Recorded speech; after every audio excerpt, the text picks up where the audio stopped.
Good morning, students. Today we will start our discussion from the topic side effects of contraceptive methods. In the yesterday class, we have discussed about the various types of contraceptive methods like barriers, intrauterine devices, traditional methods, some surgical methods, some implant methods, some pills methods. And I have repeatedly said that while using contraceptive, we must consult a doctor. Okay, but the contraceptive are anti-natural, so have side effects such as जो भी हम natural contraceptive methods को छोड़ के बाकी जो भी method हम यूज़ करते हैं वो नेचुरल मेथड तो नहीं है, दे आर एंटी नेचुरल। तो ऑटोमेटिकली आप बॉडी में कुछ इंड्यूस करें तो ऑटोमेटिकली उसका कुछ बुरा इफेक्ट तो आपके बॉडी में होगा। किसी के अगर प्रॉस हैं तो कॉन्स भी हैं, तो प्रॉस एंड कॉन्स दोनों चीज़ों के एक साथ आते हैं। ठीक है, सो देखो पहला क्या हो सकता है, nausea, okay, that is vomiting, abdominal pain, break through bleeding, irregular menstrual bleeding and breast cancer. ये सारी चीज़ें बॉडी पे बुरा इफेक्ट कॉज करती हैं। तो इसीलिए कॉन्ट्रासेप्टिव मेथड का यूज़ हमें डॉक्टर से पूछ के करना चाहिए और जितना कम हम यूज़ कर सकें, जितना लिमिटेड यूज़ कर सकें उतना यूज़ करना चाहिए। अदरवाइज हम बॉडी में कुछ नेचुरली जो चीज़ बॉडी में होती है हम उसको रोक के कुछ बॉडी में कुछ और अपने मर्जी का इंड्यूस करते हैं तो ऑटोमेटिकली बॉडी में क्या होंगे, कुछ ऑपोजिट रिएक्शंस क्रिएट होंगे। Okay, now will go to the next major topic of this chapter, that is medical termination of pregnancy, that is abbreviation is MTP। Okay, इसका मीनिंग क्या है, प्रेगनेंसी को terminate करना, अबॉर्ट। सिंपल मीनिंग में हम कहते हैं अबॉर्शन। तो दैट्स अबॉर्शन को हम क्या बोलेंगे मेडिकल टर्म में, medical termination of pregnancy. So let's discuss what actually it is. It is intentional और voluntary termination, मतलब abortion किया जा रहा है इंटेंशनली, जानबूझ के, समझ के, होश में रख के और आपके विल के अकॉर्डिंग।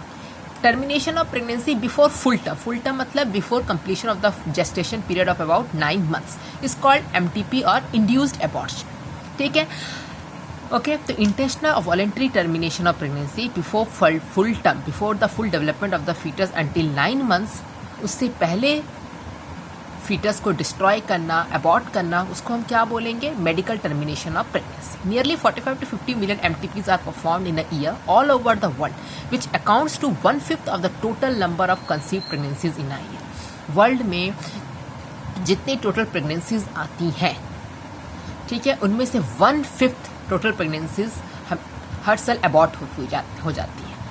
ठीक है, डेट मीन्स देखो बोला जा रहा है, that means it's account up to 45 to 50 million MTPs are perform every year. MTP decrease the population though it is not meant for that purpose. MTP को बर्थ कंट्रोल पर्पज के लिए नहीं बनाया गया था, MTP का पर्पज कुछ अलग था।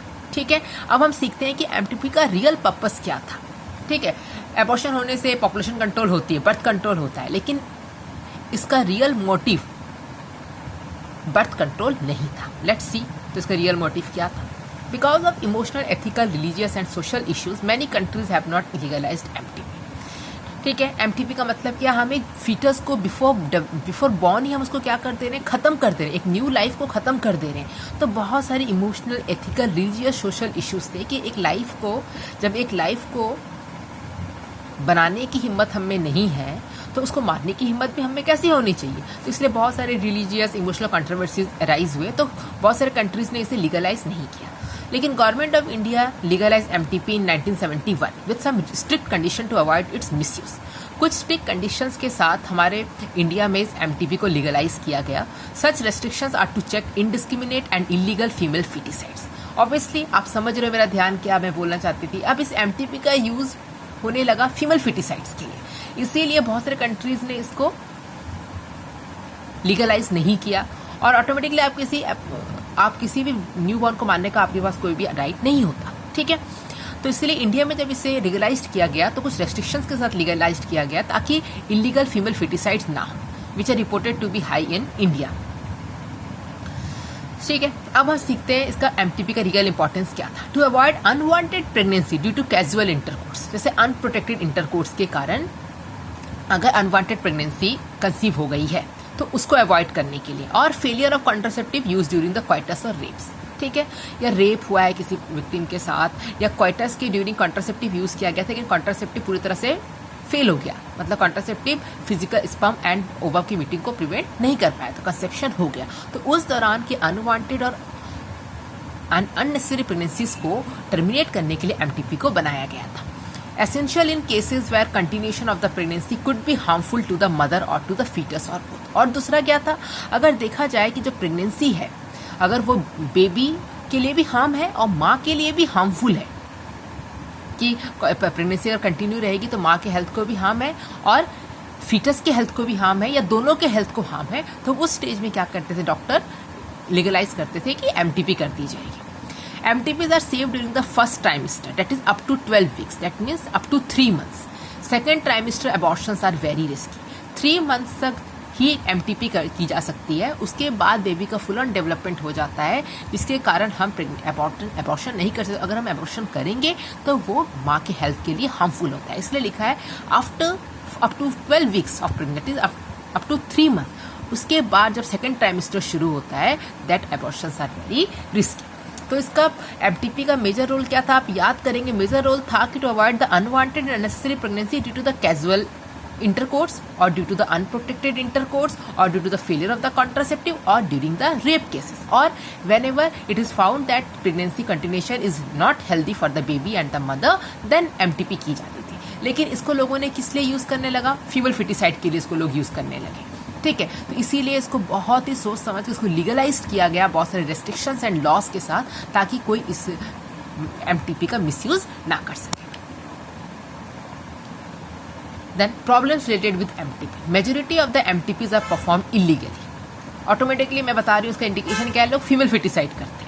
मिसयूज ऑफ एमनियोसेंटेसिस, ये हमने पहले ही क्लास में पढ़ा था। एमनियोसेंटेसिस एक प्रोसेस था जिसे कि हम एमनियोटिक फ्लूइड से पता करते थे कि whether the baby suffering from genetic disorders और नॉट। लेकिन लोगों ने क्या किया, उसके एमनियोटिक फ्लूइड के सेक्स क्रोमोसोम के डिटेक्शन से वो पता करने लगे कि इसका सेक्स क्या है, और अगर फीमेल फीटस होता था तो उसका फीमेल फिटिसाइड कर देते थे, ठीक है। तो the foetus is female, it is followed by MTP.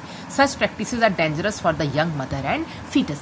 ऐसा बोलते हैं कि एबॉर्शन से यूट्रस के एटमॉस्फेयर खराब होता है, यूट्रस का एटमॉस्फेयर अनसुटेबल हो जाता है, जिससे कि आगे प्रेगनेंसी कंसीव करने में बहुत सारी मुश्किलें होती हैं। इसलिए एमटीपी बिल्कुल ऐसे ही लीगलाइज नहीं कर दी जाती। एमटीपी करने से पहले बहुत सारे कंडीशंस को, हेल्थ कंडीशंस को ध्यान पे रख के, फ्यूचर कंडीशंस को ध्यान में रख के ही एमटीपी को अलाउ किया जाता है। So next topic हम पढ़ेंगे sexually transmitted disease, which are in short form they are known as STD, sexually transmitted disease. That means those infections which are passed as a result of the infections of your reproductive organs.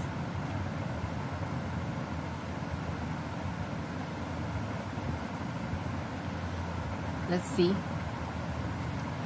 Sexually transmitted disease. Disease transmitted through sexual intercourse are called sexually transmitted disease. They are also known as venereal diseases or reproductive tract infections, because these infections are mostly occurring in the reproductive tract, so they are also known as RTI.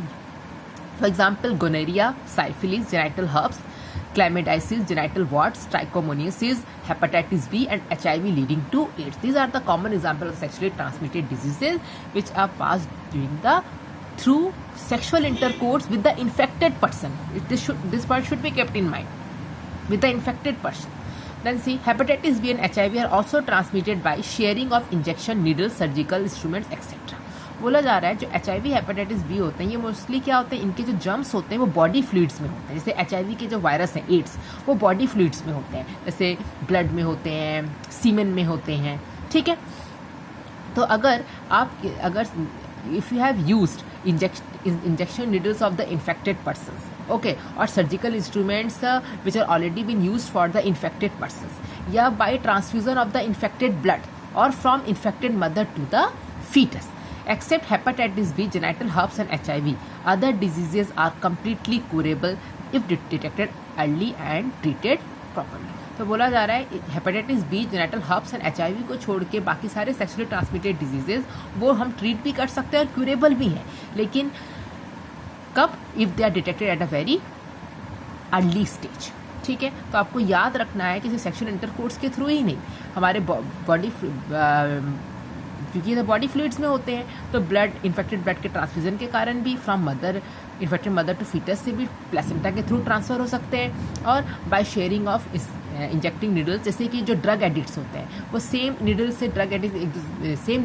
Addicts use करते हैं। तो infected person की needle को अगर कोई दूसरा healthy drug addict use करेगा drug addiction के लिए, तो automatically it will be also get infected with the ads.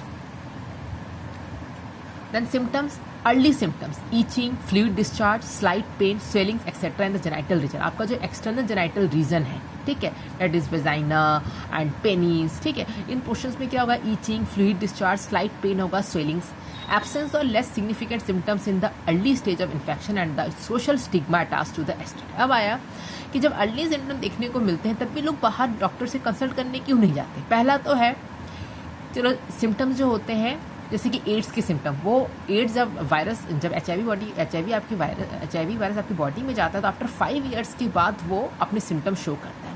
तो इसके सिम्टम्स अर्ली स्टेज में इतने ज़्यादा विजिबल नहीं होते हैं, तो इसलिए हम इसको पता नहीं कर पाते। दूसरा रीज़न क्या है, सोशल स्टिग्मा। लोग सोचते हैं कि जाके मैं कैसे बताऊंगा, मैं बताऊंगा तो मेरी बदनामी होगी, लोग क्या सोचेंगे कि मुझे STD हो गया है, मुझे एड्स हो गया है। तो इस बदनामी के कारण से भी लोग क्या होता है, infected persons, this stigma deter the infected persons from going for proper treatment. This lead to complications such as pelvic inflammatory diseases। ठीक है, जो pelvic region है हमारा, वहाँ पर इन्फ्लामेशन कॉज होता है, abortions, ठीक है, abortions हो जाते हैं, then stillbirths, ठीक है, then next is ectopic pregnancies, infertility, ऐसा होता है कि कोई भी कपल बेबी कंसीव नहीं कर सकेगा, ठीक है, अबॉर्शंस होते हैं, स्टिल बर्ड्स होते हैं, एक्टोपिक प्रेगनेंसी में क्या होता है, क्या हो जाता है कि प्रीमेच्योर डिलीवरी हो जाती है, या कभी कभी क्या होता है बेटा कि जो फर्टिलाइजेशन होता है वो फेलोपियन ट्यूब में फर्टिलाइजेशन होता है, अब इम्प्लांटेशन भी फेलोपियन ट्यूब में ही हो जाता है,